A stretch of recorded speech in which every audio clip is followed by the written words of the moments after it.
deal with me with this tone, and I'll go as quick as I can. Because I'd much rather take questions and have a yarn, especially at this time of the day, right? Have you been here since this morning?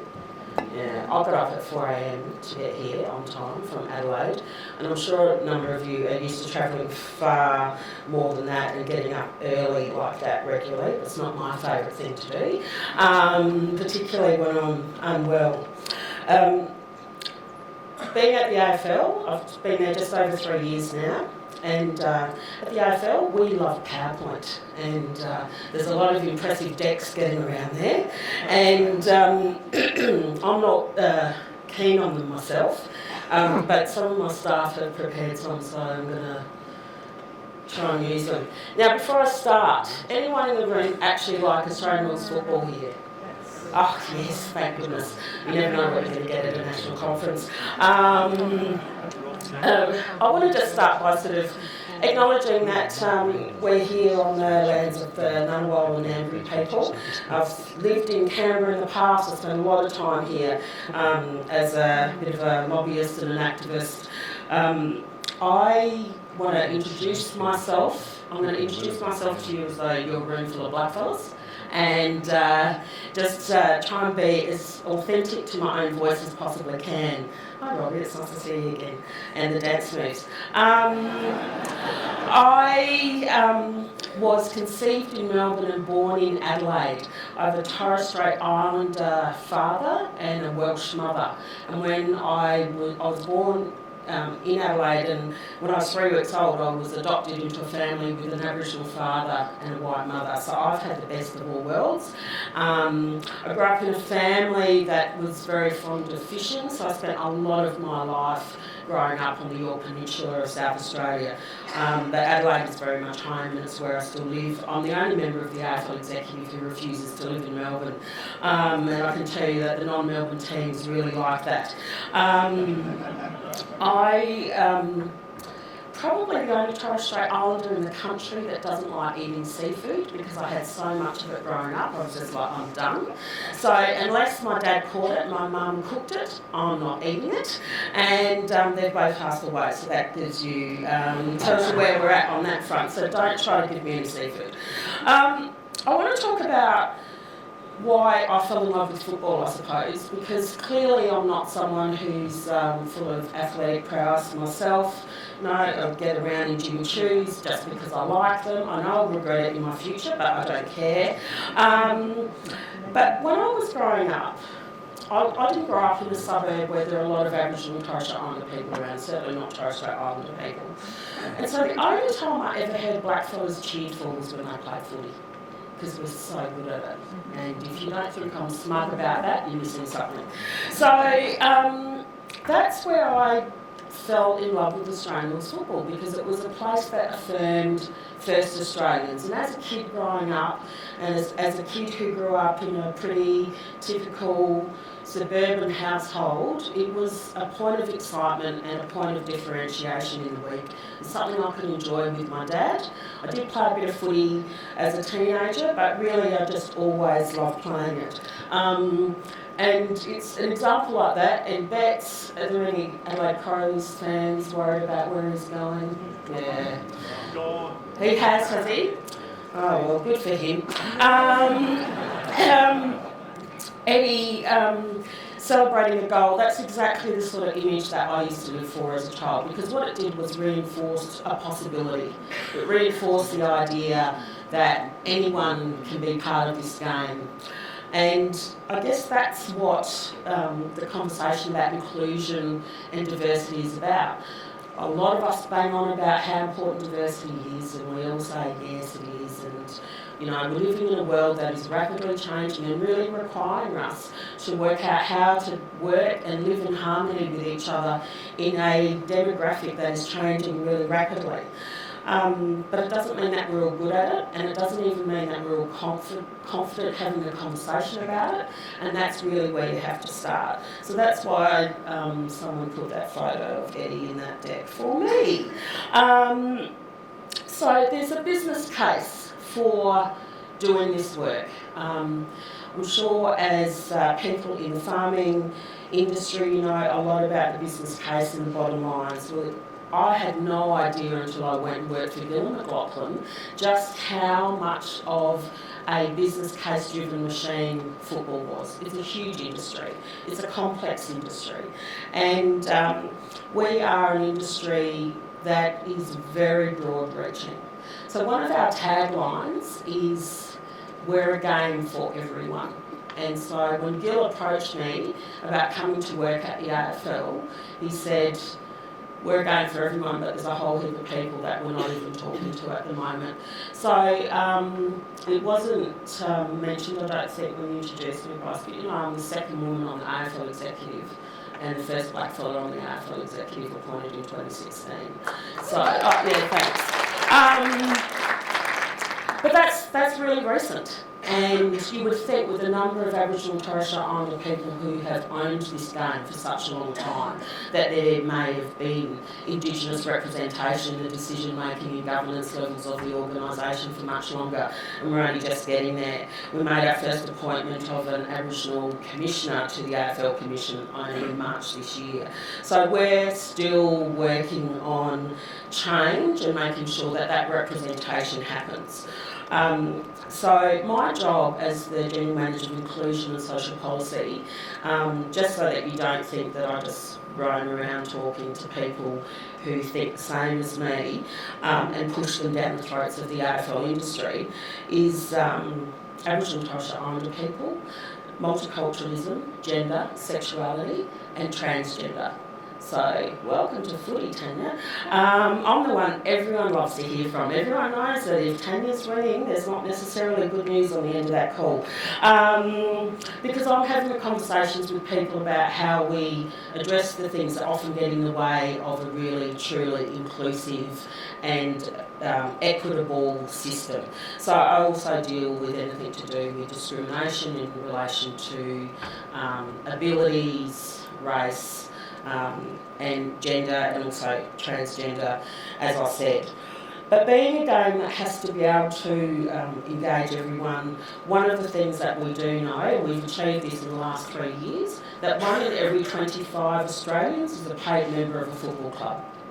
And increasingly, that means that it's not just non-Indigenous Australians. When you think that 50% of the country are born or have a parent who are born outside of Australia, we're an increasingly diverse fan base. This year, our attendance was 6.95 million people came to the footy.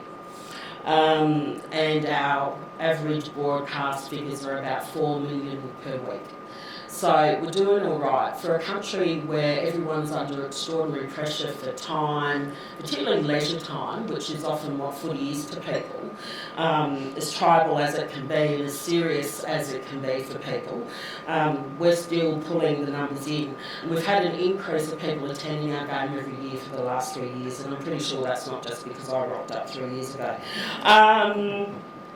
At the moment, we've got about 1.65 million people playing football at the community level around the country, and about 530,000 of those are now women, whereas in 2014 it was about 195,000 women, and now it's 530 since we introduced AFLW. Please don't ask me about the current CBA negotiations.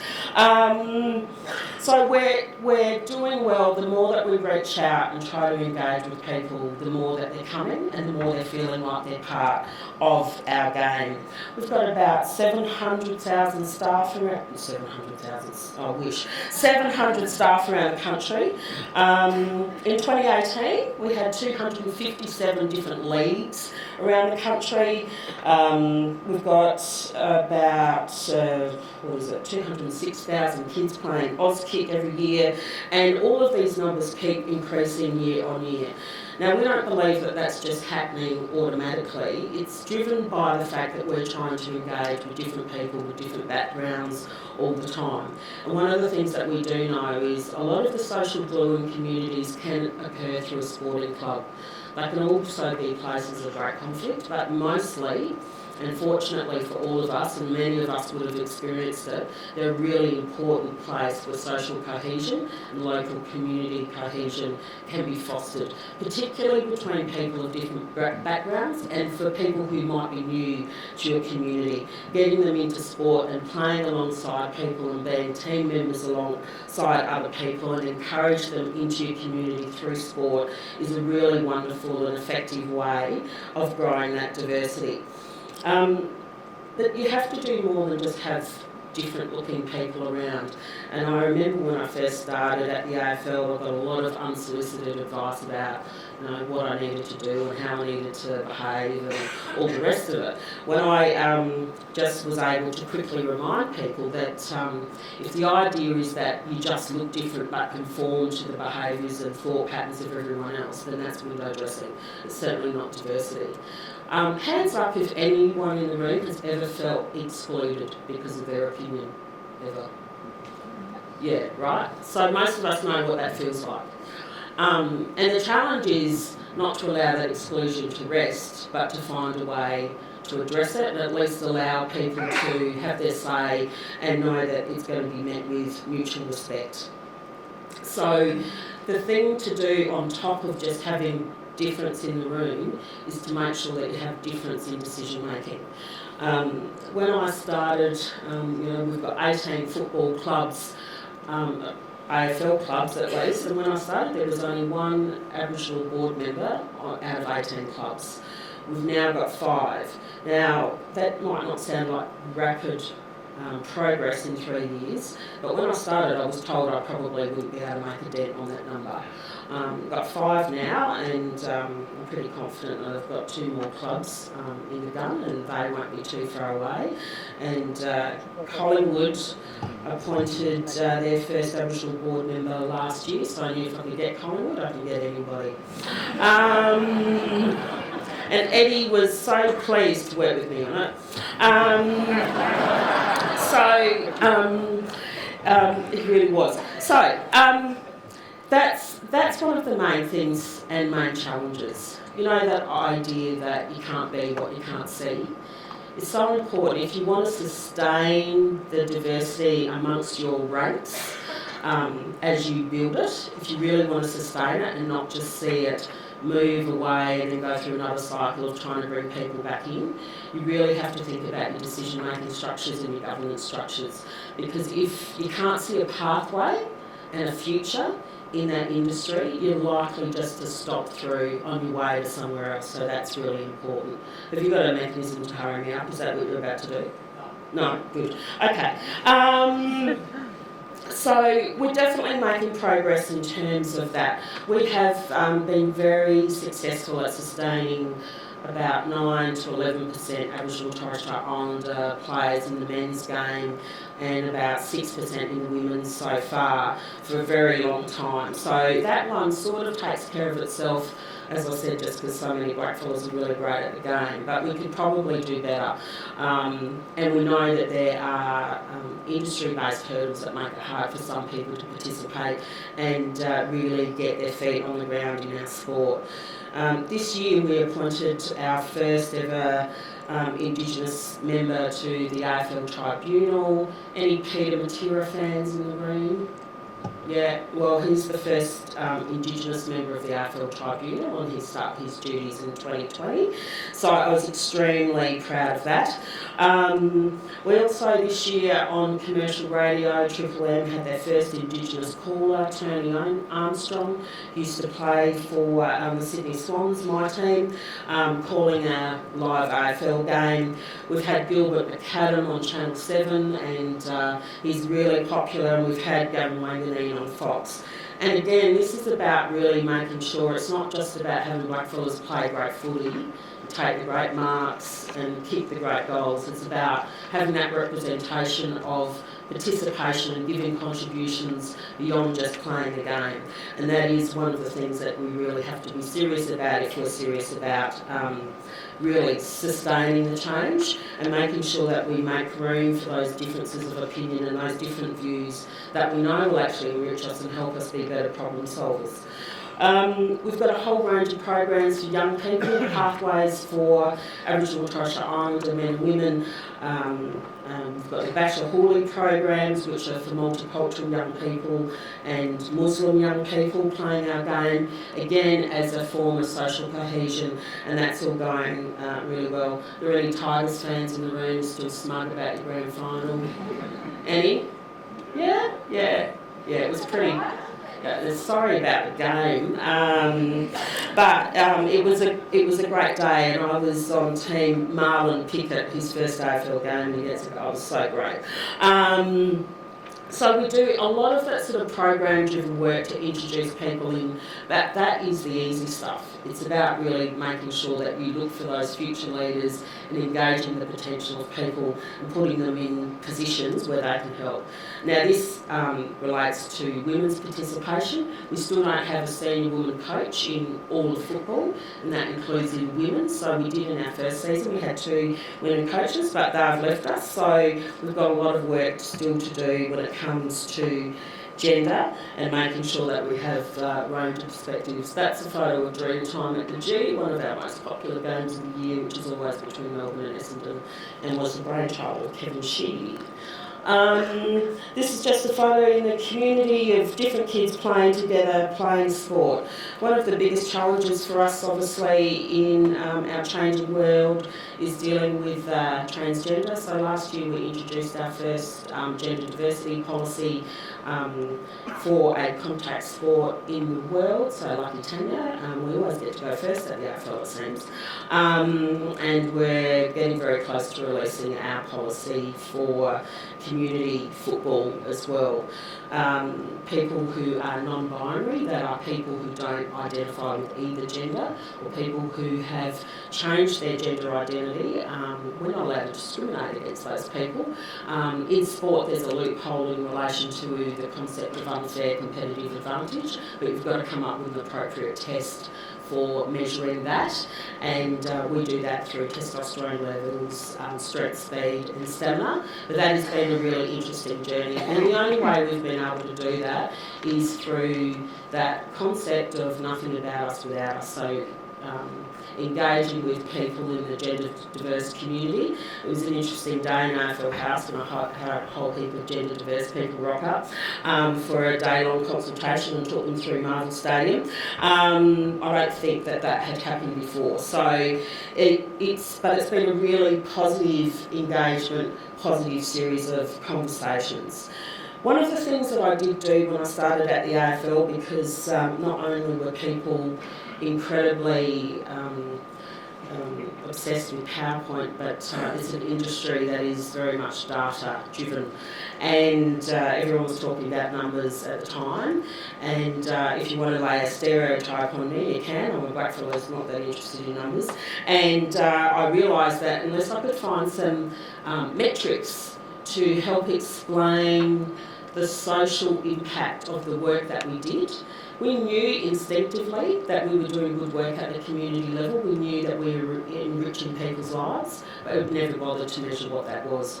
So we've done some work with Swinburne University on what the social return on investment of our programs are, and not surprisingly, we're finding for every dollar we spend, we get about $4.50 return in terms of social impact in the way that it has improved the lives of young people and even older people in the community.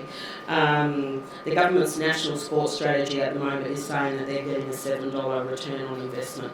So there are really, really good reasons to engage the diversity of our community. It's diversity that's going to continue, it's not going away.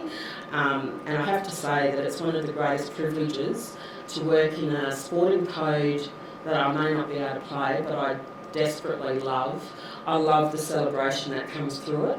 We are only stewards of the game, and we're just there to help grow it and protect it and make it stronger, and the only way to protect it and make sure that it's protected well into the future is to make sure that we make good on our promise, which is this is a game for everyone. Thank you.